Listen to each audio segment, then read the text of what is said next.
guys, welcome back to my channel. It's your girl T Milan. I am back with another video. If you haven't already, make sure you like, subscribe to my channel.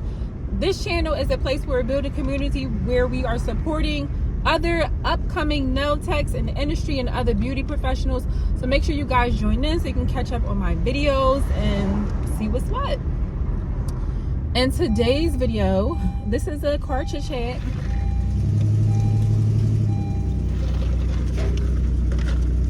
And today I'm going to be talking about a few things that have been on my mind this week. So let's kind of get into the video. But first, you guys notice anything different?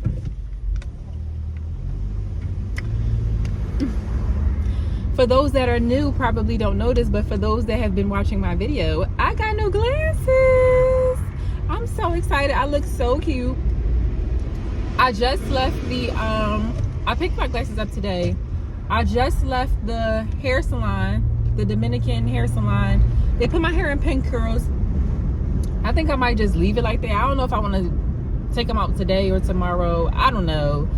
My eyebrows not even done, so I might just keep my hair in pins. But got my hair done today, which I'm excited. On some honesty stuff, I have not gotten my hair done in years. The last time I've been to a salon and sat down and got my hair done and my ends clipped, it has to be, this is 2024, I feel like it has to be like 9 or 10 years since the last time I actually went to a salon. I feel like I was like 24, that literally like 24, 25, the last time I really sat in a salon and got my hair done. I'm like, this is so trifling. I've just been wearing wigs for the last 10 years, no lie. And I love wigs because wigs have versatility.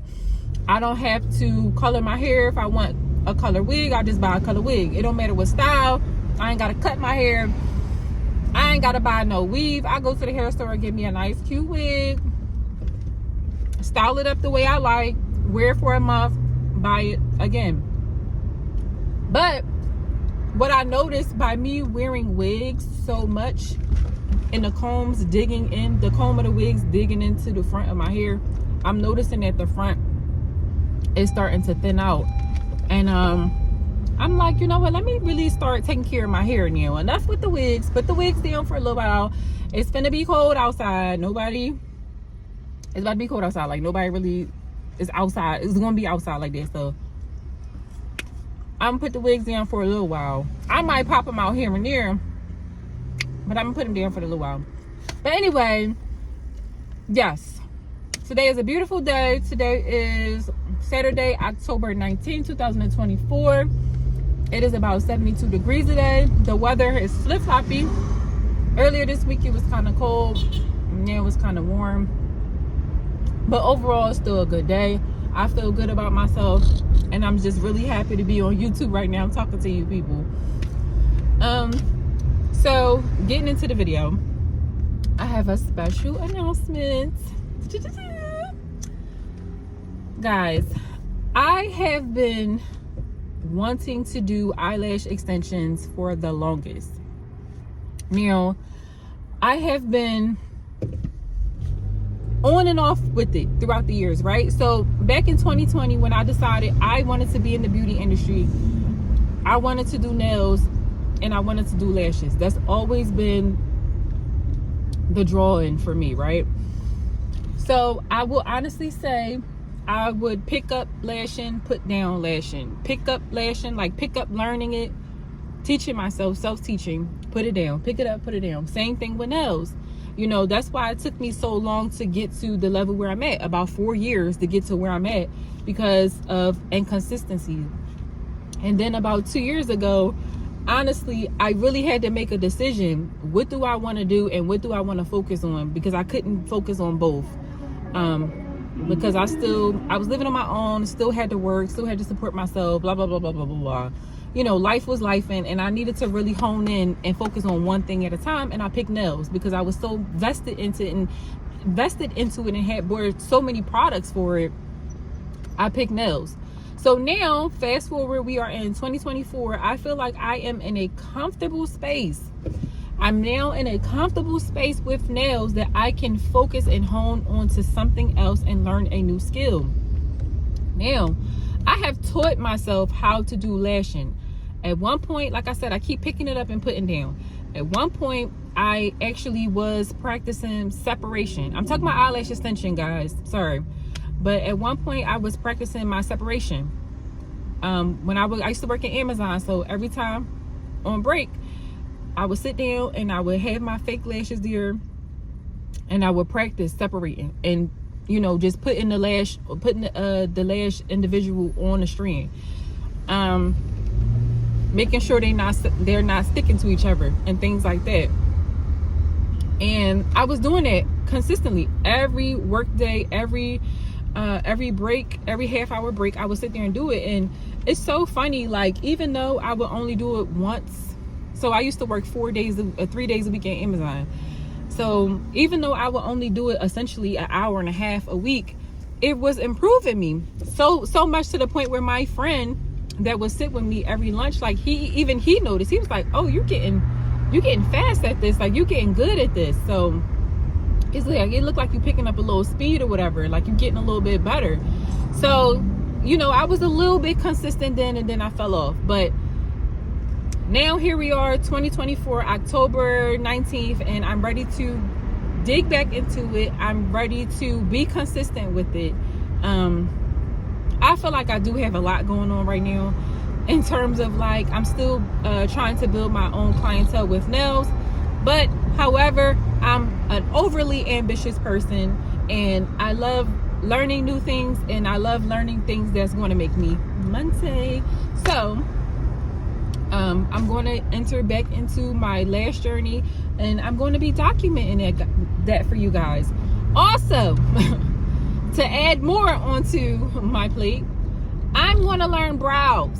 I'm interested in brows. Like, girl, how you got lashes and don't got brows? Like, come on, they complement each other, right? The eyes complement each other. So not only am I going to dip back into lashing, I'm going to start learning how to do brows. Now, I am a licensed nail tech, and I'm also a licensed esthetician. I have experience with waxing brows. However, I want to be more precise, have more precision. I want to learn how to give people an eyebrow shape that complements their facial shape. So what I have to work on is eyebrow mapping. So that's something that I want to teach myself how to do and practice and learn. I feel like that might not be hard, as I feel like brows will be a little bit more easier, just because, like, I already know how to wax. Like, that's not really an issue. It's really just being precise and making sure I get you a nice shape and that your eyebrows are twins, period. So I want to get into brows and eyebrow tinting. I don't feel like eyebrow tinting is going to be that difficult either. I feel like once I practice on myself a few times, I likely will have it down pat. It is relatively simple. They used to do eyebrow tinting at the shop that I used to work at some months ago. So I've seen it done. You know, she showed us how to do it. It's really not that simple. It's just really a matter of, you know, practicing and perfecting it and getting it down pat. So yes, guys, those are the things that I'm going to be doing. So not only am I going to be sharing my nail stuff with you guys, but I'm also going to be sharing my journey with this lash stuff. The only thing that I can say that's going to be sort of an obstacle for me is getting a person to actually work on. With nails is a little bit more easier. With lashes, let me just backtrack. With nails, I had nobody to practice on, but I practiced on myself, right?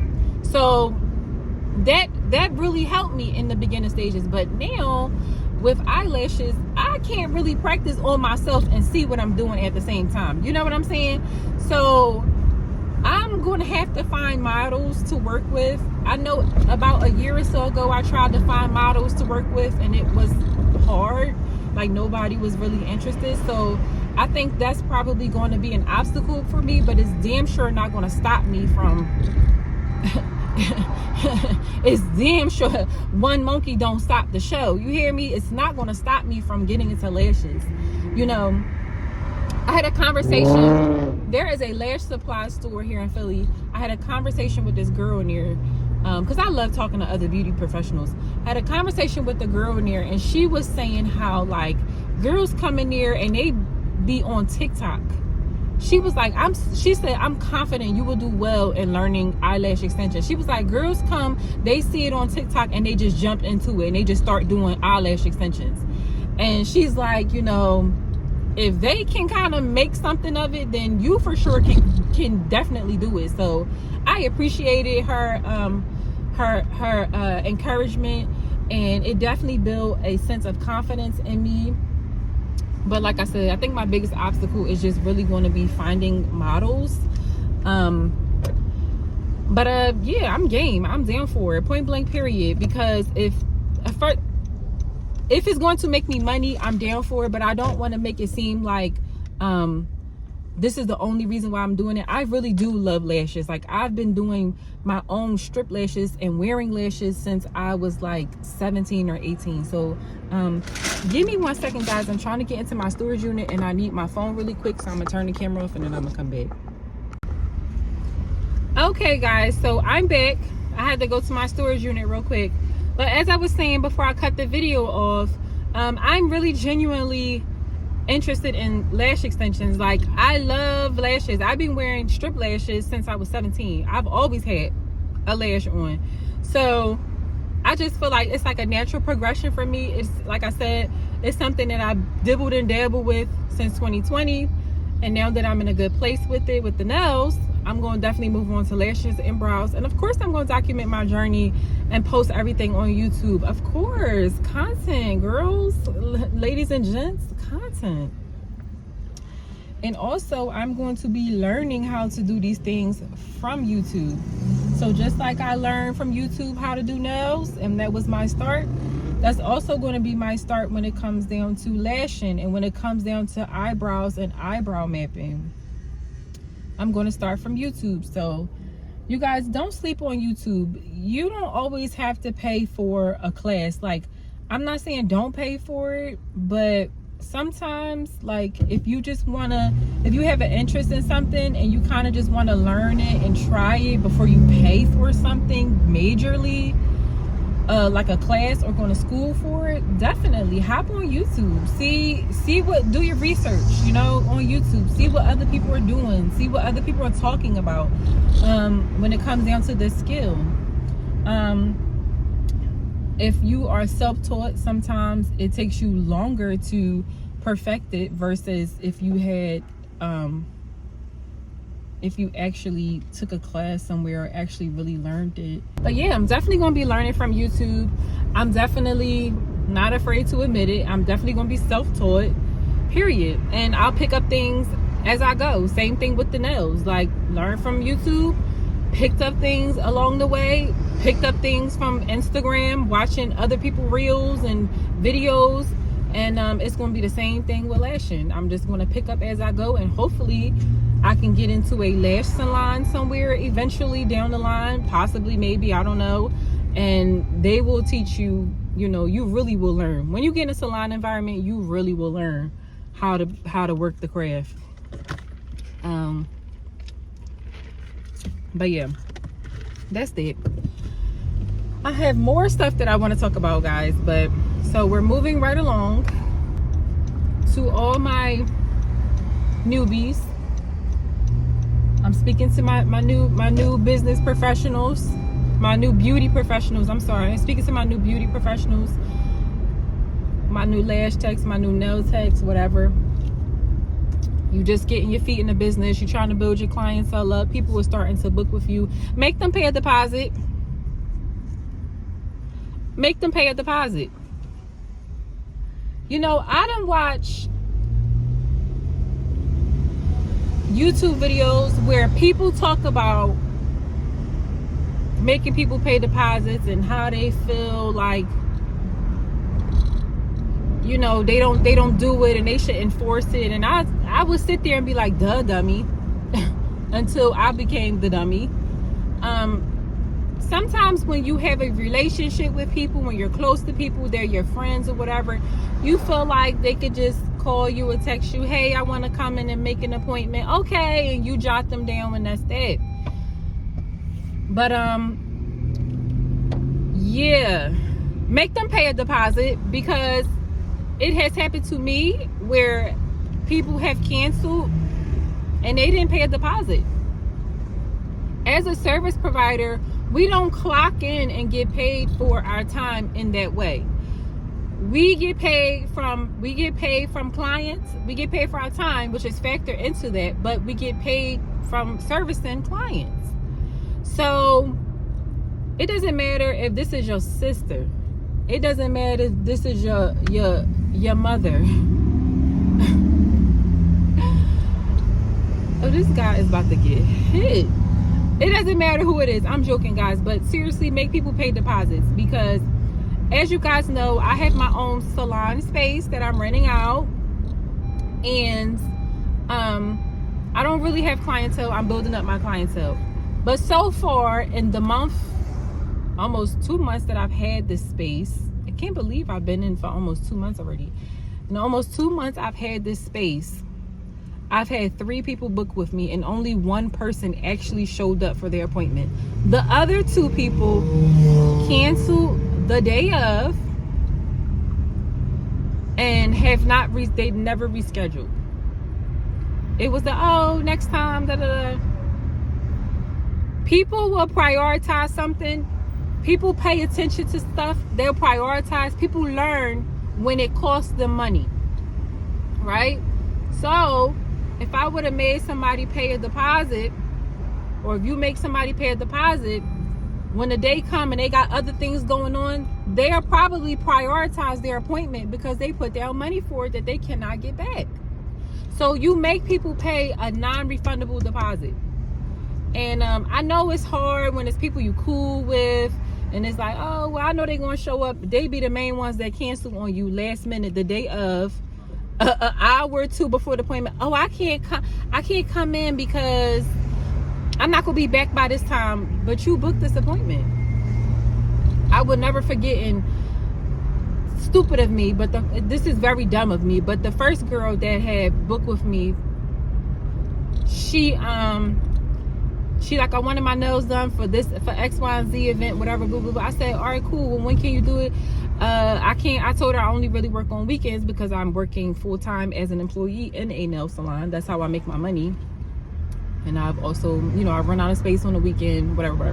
But I told her I only had weekends. She's like, well, I can't do weekends. I can only do this day, because I need it by this, blah, blah. Okay, cool. I said, I made a special arrangement for her. I left my job an hour early. I left my job an hour early to accommodate this girl. Don't you know I drive all the way up to my salon space? I just so happen to look at my phone because I'm like, damn, let me confirm that we still, whatever. She had wrote me probably an hour and a half prior to that saying, oh yeah, can we reschedule? I'm not gonna be able to make it. Don't y'all know I was like, it was discouraging. And I'm like, damn, if I would have saw this message earlier, I could have stayed at work. I'm all geared up and riled up to do this girl nails, and she canceled about 2 hours before her appointment. I didn't get paid for it. I lost money that day, to be honest with you. I lost money. And I'm like, I should have learned from then. But no, somebody else booked with me, this girl I'm cool with. She said, oh yeah, I could come this day, X, Y, Z, blah, blah, blah. The day comes, and she's another one. Text me the same day. Yeah, girl, I gotta do this, YZ. I got a client, blah, blah, blah, blah, blah. I ain't gonna be able to make it. Now she says she wants this just happened today. She says she want to reschedule. So, we'll see if she reschedules. I'm really not, holding my breath for it. But the point of me making this video is to say, make sure people pay a deposit. Don't be like me. Please don't be like me. I'm learning from my own lesson. Seriously. And moving forward, people are going to have to book with me. I don't care how cool we are. Yeah, you say, okay, we can agree to a time. Hey, can I come in this day at this time? Sure. Make sure you go through my website. Here go the link. Make sure you go through my website and you book me. And, explain to them that there's a non-refundable deposit, X, Y, Z, 1, 2, and 3. People will prioritize that appointment when they've already put down money for it. They're not just going to be so quick to cancel because they put down money and they can't get it back. And as a beauty professional, like I said, we get paid per person. We don't clock in and get an hourly rate. We get paid per person. Yeah, just make sure y'all charging your worth and make sure that you're making people pay deposits. So you can still get paid for your time, even when they cancel, because people are flaky. And you know, life does happen. I'm not trying to like come down on anybody. Life happens, but just because life happens to you don't mean I gotta miss out. Okay? So yes, make people pay deposits. And guys, don't get too another word of advice for you all, don't get too caught up in tipping. I know that we are a service-based industry, and tipping definitely helps, especially if you work in a salon environment and you already have to pay a percentage to the salon. Tipping definitely does, I'm not going to hold you, like tipping definitely does make up for that difference and that percentage that you have to pay over to the salon. But if a person doesn't tip, guys, just don't get too like caught up over it. I know we are in the tipping industry, but don't get too upset about it. Don't get too caught up over it. The other day I had a guy, he came in for just a regular manicure. He didn't want any polishes. Now mind you, manicures is $20. All right, so I don't really make money off of it, you know what I'm saying, for real. If manicures is $20 and I'm paying the salon owner 40% of it, I mean, what is that, like $15, $14? Like, it's not really no money for real. I'm sorry, I had to go and do the math real quick. No, it's only $12. So if it's a $20 service and I get paid $60-40, I'm only making $12 off of this, you know. And with him, I actually kind of went above and beyond. I actually took it upon myself, because he was not getting any polish, I took it upon myself to use a special buffer to give him a buff and shine. And I made sure, you know, like his cuticles and his nails was kind of like oil. They look nice and shiny, like a natural shine, without it being a top coat or anything like that. I went out my way. I didn't have to do that. I could have just filed your nail, cleaned under your nails, cut your cuticles, and lotioned your hands and sent you on your way. And I'm sure he probably thought that this was all part of the service, but no, I kind of did a little extra at the end. I don't really have to give you a buff and shine. I could just let you rock out as is. But I did the little extra. He didn't even tip me. He paid his $20 and left, child. And the crazy part about it is because on our card reader machine, once you put in the price or whatever, the screen comes up for tipping options. You want to do 20%, 15%, 20%, 30%. That comes up. And also at the bottom of that screen, it's a skip button if you don't want to do, or custom if you want to do a custom tip. 2 buttons at the bottom. This guy straight said skip, and I just was like, dang, he could at least gave me $5. Like, geez, $5. But you know what, you know, I'm not too much like stressed out about it, because you know, where he may lack, somebody may overpay, because there's been times where I've got a $25 tip, you know, for a simple service. Or I think this one guy, he left me $45 one time, like, you know. So, and most times I get tipped, most times, even if it is $5, in most of all cases I get tipped. It's rarely, people rarely come in and not tip. Everybody tips, even if it's $5. I'm appreciative for it all. You know, I'm appreciative even if I don't get tipped. I still get paid for the service. Tipping is just a nice thing to do. And I'm not gonna lie to y'all, when I was younger, in my 20s, my earlier to mid to late 20s, I never used to really tip like that. And I just didn't. Like, You know, my whole thing was, you know, we not required to tip, which you're not required to tip. You're not required to tip as a customer. It is a nice, you know, a nice gesture, but you're not required to tip. But one thing I didn't used to do, I didn't used to tip, or if I did tip, I would just tip $5, like, you know. But, you know, that was an old mindset of mine. Oh my gosh. That was an old mindset of mine that I had younger me, not knowing any better. Now that I've lived life a little bit more, and now that I'm in a different profession, I definitely understand the tipping culture. And I understand that, you know, sometimes that $5 can make somebody's, you know, that's a part of somebody's check. You know, every week I'm probably averaging from $200 to $300 in tips, and that really makes a difference. It really do. Somewhere it depends on the flow of the week, but I'm somewhere near like $200 to $300 a week just in tips alone. So it's like, you know, that really makes up my check. Like, that's a part of my check. So I'm about to go into the store real quick. I'll come back and I'll finish having this conversation about tipping. So I'm back again. So I say all this to say with the tipping thing, like, guys, don't get caught up over it. Don't get caught up over it. People, most of your clients are likely going to tip because that's just the American culture and the American way. But you will have a client that will come in here and there and they won't tip, and you're gonna be like, damn, well, I did all this work. And you know, the crazy part about it is sometimes it's the people that really needed a lot of work that do not tip. Like, it's the people that got the messed up feet, all this skin, all this stuff going on, or all this stuff going on with their nails, and you gotta fix and correct, and they do not tip.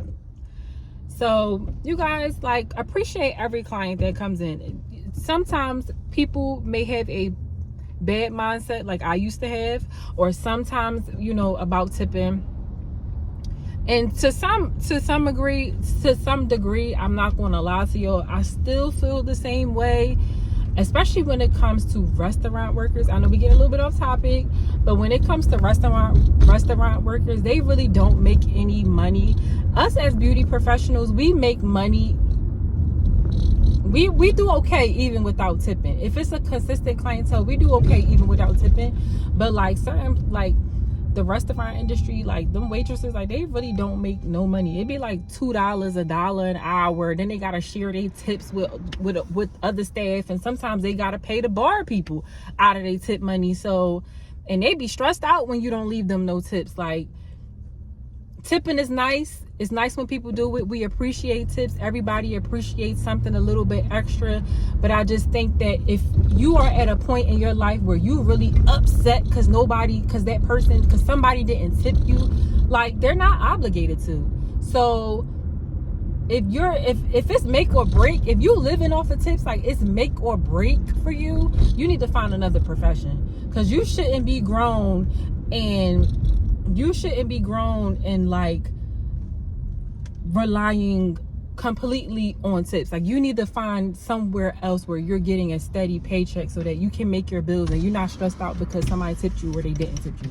That's just my little tidbit. I still have that part of my old mindset, but now that I'm older, I definitely see where I understand tipping culture a little bit more, and I do feel sympathetic for other people, and I do understand. And I try to tip more, and more than $5 wherever I can. Sometimes it's 10, sometimes it's 5, but I still try to give, you know, where I can, because people deserve it and I deserve it. People work hard and I work hard. So I want somebody to reward me, so I reward people as well. What goes around comes around. So again, I have a better mindset with it. But I just wanted to, you know, say to the new beauty professionals, you're going to run into that client that you did the work for and they didn't tip you anything. This other lady that came into the salon, I didn't work on her, but my co-worker worked on her for a while, and then 2 people had worked on her. One person worked on her feet, one person did her acrylics, and you know, she was in there for a while and she drank the wine and da da da da. Don't y'all know she left $1 tip? Like, girl, you might as well just had not tip anything at all. That's my personal opinion. Like, if you can only afford $1 tip, just keep it, sis. Just keep it. It's just $1. Just keep it. You know, I guess it's the thought that does count, but you know, and we, like I said, we try to be grateful for anything that we get, even if it's 50 cents. But I just feel like if you couldn't afford the tip, just keep the $1, sis. Just pay the tab and just keep the $1. Like, you can't afford it. I think her tab did come up to like 90 something dollars, close to $100, but she only tipped them $1, and you know, they were like, oh, whatever. Like, we laughed about it in the salon, but it was like, really, $1? You could have just not tipped anything, but whatever. So yeah, to you new guys coming into the industry, people as professionals and getting paid in the way that we do, don't get too hung up over tipping, because like I said, where somebody else lacks, somebody else gonna over tip you. So don't get too caught up. Don't get mad at the client. Don't get attitudes, because people have done that to me in the past. If I didn't tip, like, I paid my tab. That's all I'm required to do, you know. But you know, I do tip more now, but back then I didn't, rarely. But just don't get caught up in it. Don't get mad, because even though they might also too, even though they might not had enough to tip then, that don't mean the next time they come in they might throw you a bigger tip, because the last time they know they didn't really tip. So don't cut your blessings off. You know what I'm saying? Don't give yourself, you know, don't wrap that rope around your neck and cut your blessings off so soon. You treat everybody nice, kind, and with respect, regardless if they can give the tip or not. So that's my little spiel on tips. I think that I might just end the vlog here. That's pretty much all I have to really say today. I kind of like talked your ear off. Right now, I'm about to go in the house and kind of like clean up my room a little bit, because my room has been bothering me. It needs to be vacuumed really bad. Like, cat hair everywhere. I need to wash my linens and the things, you know, weekend things that every adult does. Wash clothes, clean up on the weekends, cook, you know. And I need to do my eyebrows, because my eyebrows is crazy. Like, they are woofing, they are long, they crazy, and I want to look cute in my new glasses. So I'm gonna end the vlog here, guys. It was nice chit-chatting with y'all today. I'll definitely pick up my camera. I think I'll pick up my camera maybe tomorrow and give y'all another vlog, or maybe another car chit-chat. I don't know, we'll see. But I'll holler at y'all later. Bye.